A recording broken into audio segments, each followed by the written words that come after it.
Hello friends, नमस्कार and welcome back to my YouTube channel. सजना छुई को तो बेसर देकी भाजी खाइले बहुत भल लगी था, स्पेशली पखाड़ भातर तो आहरी भल लगी था। सजना छुई को बेसर देकी आपण माने भी भाजी खाउथबे, किंतु मु आज टिके अलगा प्रोसेस रे भाजीची। वीडियो को शेष पर्यंत देखंतु, देखिले ही आपण माने जानि परिबे। देखंतु मु एटी सजना छुई आ आलू को काटिकी भल भाबर धोईकी रखीची।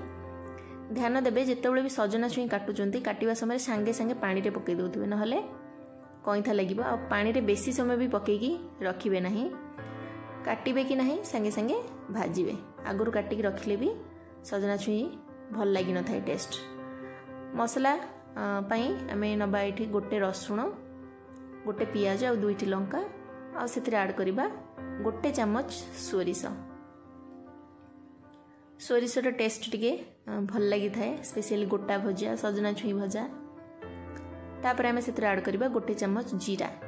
जदि आपन को सोरिषर किछि भी प्रॉब्लम अछि, सोरिष खाउ नाहंती, थाले बिना सोरिषर भी आपन भाजी परिबे, बहुत भल भी लागिबो। तापर आमे पानी देकी ताकू भल भाबरे प्लेन करिके बाटी नबा।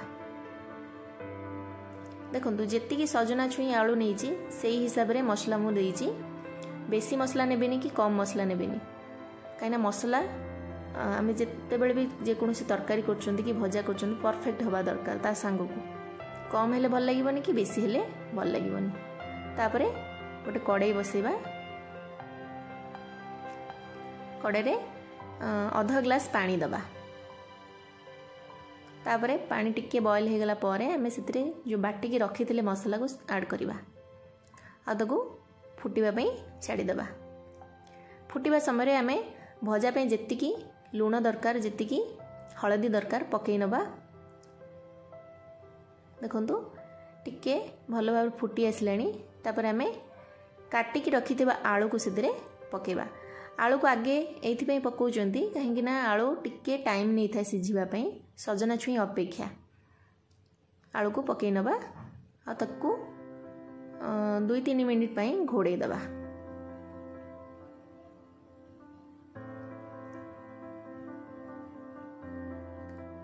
देखो भल भाव पूरा फुटी आसलानी। तापर आमे काटिकी रखिथिबा सजना छुई को सेतिरे ऐड करिबा।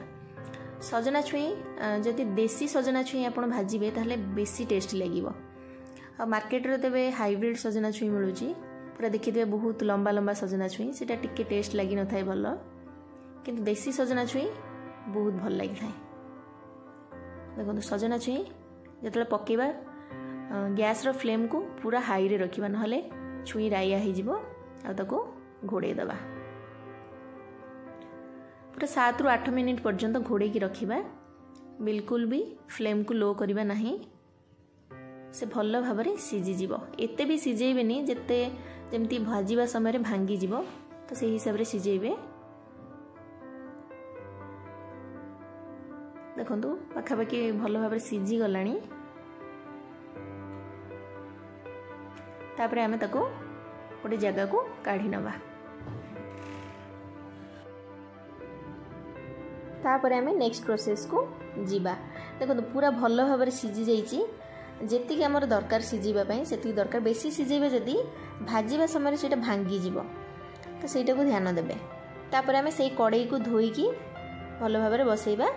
तापर कड़ाई गरम हो गला परे अल्प तेल दबा। बेसी तेल खाइबा पई चेष्टा करंतु नाही, बेसी तेल खाइबा हम स्वास्थ्य पई खराब हेइताए।